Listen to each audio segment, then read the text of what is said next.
Welcome to the deep dive. Today we're really digging into something fundamental. What separates professionals who thrive long-term from those who, well, burn out? We're focusing on this idea of progress over perfection. And our mission really is to figure out how you can stop making that awful choice. You know, the one between being super effective at work and just being a healthy human being. Yeah, it feels like a constant battle for so many. And that tension, it often comes from chasing something that isn't quite real. We need to be clear right from the start. Sustainable work performance. It's not some finish line you cross. It's definitely not a destination. It's more like a discipline, a practice you have to keep coming back to day in, day out, especially when things get tough. Okay, let's unpack that right away. If it's about sustained effort, why do we see so many people have these brilliant bursts, high intensity followed by a crash? What's the psychological hiccup there that makes consistency so hard, even for really capable folks? Well, a lot of it boils down to what you might call the linear growth fallacy. We kind of expect work, success, even our own development, to just go steadily upwards, like effort plus time equals perfect results. So when setbacks happen, and they always do, we don't see them as normal bumps in the road. We see them as personal failures, like we've done something wrong. And the sources we look at really hammered this point home early on. You have to normalize challenges, mistakes, dips in energy, projects going sideways. Accepting that stuff, integrating it, is absolutely necessary for the long haul. It's part of the deal. If you're waiting for everything to be perfect before you feel successful, honestly, you'll either never start or you'll crumble at the first hurdle. It's a huge mental shift, isn't it? Moving away from thinking competence means being bulletproof. It changes the whole game. Challenges aren't things getting in the way of the path. They are the path. Exactly. Think about it. If you expect smooth sailing all the time, the first sign of a storm sends you into a panic. But you expect some turbulence. You build the skills, the systems to handle it. Real professional maturity is about seeing setbacks not as character flaws, but just as data, information telling you it's time to adjust course. That acceptance, that's the foundation for sustainability. And realizing that leads us straight into the next crucial bit, the mindset you need to adopt. It's not enough just to accept challenges, you have to actively cultivate what we call the long-term sustainable work practice mindset. This mindset, this is the engine for longevity. It means you stop chasing those temporary highs, the quick fixes, the all-nighters that make you a hero for a day. Instead, you shift your focus entirely. You start measuring and valuing sustained capacity and consistent impact over years, not just one crazy quarter. Okay, I get the concept, the philosophy, but we live in a world that often rewards that visible, maybe even frantic effort. The person who pulls the all-nighter for the perfect presentation. How does someone practically do this? How do you prioritize progress when the culture around you seems to scream perfection now? That's the million-dollar question, isn't it? And the sources suggest a powerful lever. Change what you measure. Seriously. If you're stuck in that perfection mindset, you measure intensity, how hard did I push, and flawless output. But if you switch to the practice mindset, your key metrics become things like consistency, recovery, and how fast you learn from mistakes. So for instance, instead of feeling successful because you worked 50 insane hours straight, the sustainable professional might measure success by, say, making sure they took 2 proper breaks, learned 3 key things from that project, and actually increase their capacity for the next challenge. It's all about being ready for the future, not just burned out from the past. That makes it much more concrete. It's like the difference between training for a 100-meter dash versus a marathon, right? The sprinter goes all out, peak intensity, needs massive recovery. The marathon runner, they focus on consistency, pacing, managing energy for the long haul. They need to keep going, even when it's uncomfortable. A sustainable career is definitely the marathon. You're optimizing for distance, not just that burst of speed. Perfectly put. And that marathon framework, optimizing for distance, that's what protects you when you inevitably hit a wall. Because you will stumble in a long race or a long project or a long career. You'll face failure, exhaustion, self-doubt. It happens. So we need specific tools, actual techniques to make sure those moments don't completely derail us. Right, and this is where we get into the practical tactics, If step 1 is normalizing challenges, what's the most powerful thing someone can actually use day to day to navigate those setbacks without falling into that spiral of self-blame? The research we looked at points very strongly towards self-compassion.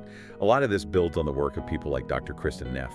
And sometimes people hear self-compassion and think it's, soft, passive. But in this context, it's actually a core strategy for managing your energy. It's crucial because the evidence shows it acts like a cognitive and emotional shock absorber. Think about it. A high performer hits a major setback project, fails, bad review, whatever. the typical default, just brutal self-criticism. Which just drains you, right? Uses up all the mental energy you need to actually fix the problem or try again. Precisely. Studies mentioned in our sources show that professionals who practice self-compassion bounce back from failures much faster than those who beat themselves up. A key part of it is recognizing what Neff calls common humanity. It lets you say, okay, I messed up, but messing up is part of being human, especially when you're tackling hard things.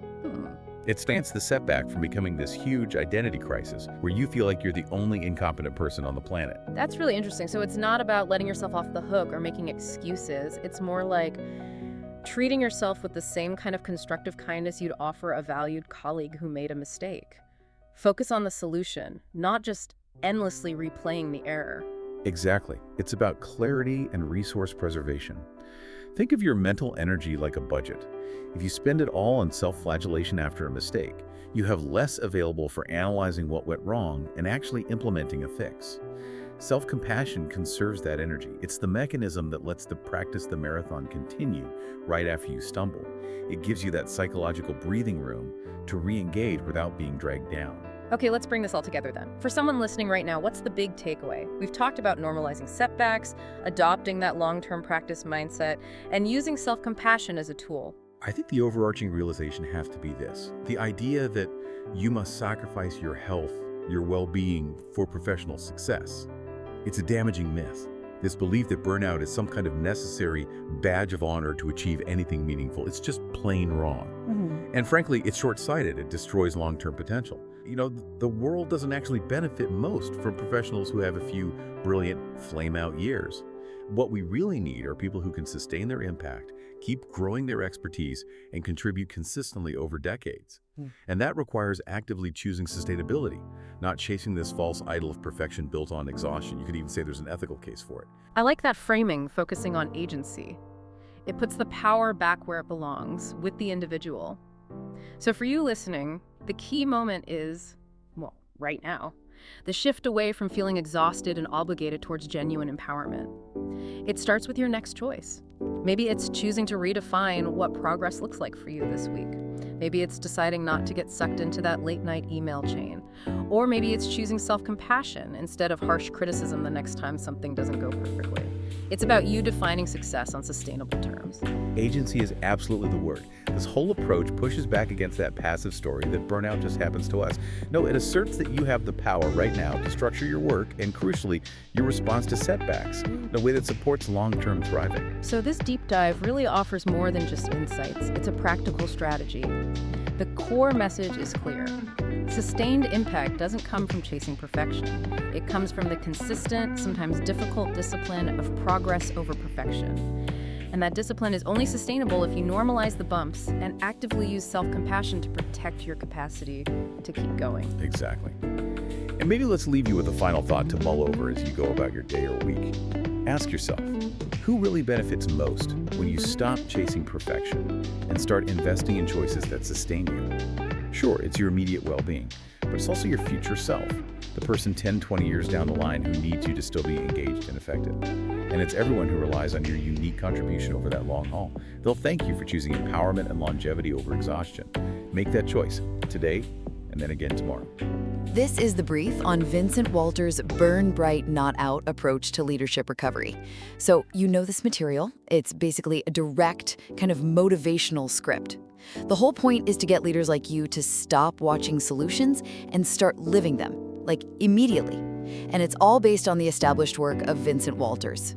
Okay, let's break down the 3 things you really need to grab onto here. The authority behind it, that first diagnostic step, and then, the paths you can take for full recovery. First, remember, these recovery strategies, they're straight from Vincent Walters' breakthrough stuff in Burn Bright, Not Out. The big push here is for you to live the solution. That means actually using the recovery systems he's offering, like right away. Second, and this is really crucial, the very first thing you got to do is take that free quiz he offers. Why? Because it's built to help you figure out exactly what your specific burnout trigger is. You absolutely need to know that before you jump into the full recovery, right? Finally, once you've got that trigger pinpointed, there are 3 main ways to get the complete recovery lowdown. You can buy the ebook or the paperback. They have the whole system laid out. Or if you want a full roadmap, you could enroll in the comprehensive online course. And hey, Don't worry about searching all the links for these options. They're right there in the description for you. So bottom line, these recovery strategies offer leaders those immediate diagnostic tools and really specific paths to actively stop the burnout cycle and start rebuilding in a way that actually lasts.